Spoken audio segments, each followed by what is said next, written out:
Gimana bisa film sekelas Hollywood tuh produksi filmnya pakai iPhone 15 Pro Max sebagai kamera utamanya. Tapi hasilnya ini jadi film zombie kelas dunia sih. Karena menurut gua visualnya tuh berasa kayak lu lagi nonton dokumenter kiamat, gritty, deket, dan real banget. Dan infonya sih mereka tuh syuting film ini pakai lebih dari 20 iPhone untuk adegan action intensnya. Tapi tetep ya, tim produksinya tuh pakai perlengkapan profesional kayak rig khusus, casing logam, dan lensa eksternal untuk ngedukung kualitas sinematiknya. Gua sih nggak mau bahas tentang iPhone-nya ya, tapi yang menarik buat gua adalah baru kali ini gua nonton zombie sesedih ini. Vibes horor psikologisnya tuh bukan cuma soal zombinya cuy, tapi tentang manusianya. Dan gue inget banget ya, kalau nggak salah itu ada dua kata pas adegannya si Dr. Kelson, dan dia bilang memento mori. Artinya tuh ingetlah kalau kita itu pasti mati. Itu momen dimana Dr. Kelson itu nunjukin Temple of Human Bones, yaitu simbol kuat bahwa kematian itu nyata dan nggak terelakkan. Jadi maksud dari memento mori di film 28 Years Later itu jadi peringatan filosofis dan emosional, dimana dalam dunia yang hancur karena virus rage, kematian adalah bagian dari hidup, tapi bagaimana kita meresponsnya, dan apa yang tetap kita pegang seperti cinta, kenangan, harga diri, dan itu tuh yang bikin film ini lebih dari sekedar horor zombie. Dan ini bukan cuma soal lari-larian dari zombie ya, dimana pusat cerita itu tuh soal anak yang berjuang menyelamatkan ibunya yang sakit parah.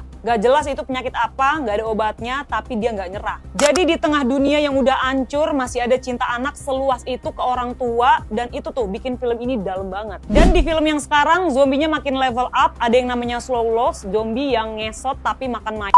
Terus ada alpha, kuat, brutal, dan haus darah. Jadi virus rage itu sekarang kayak berevolusi. Jadi buat lu yang belum nonton, siap-siap tonton sekarang dah. Karena film ini tuh bakal jadi trilogi, dan pastinya lu tuh nggak mau kan ketinggalan awalan ceritanya. Tonton aja dah di bioskop sekarang, 28 Years Later.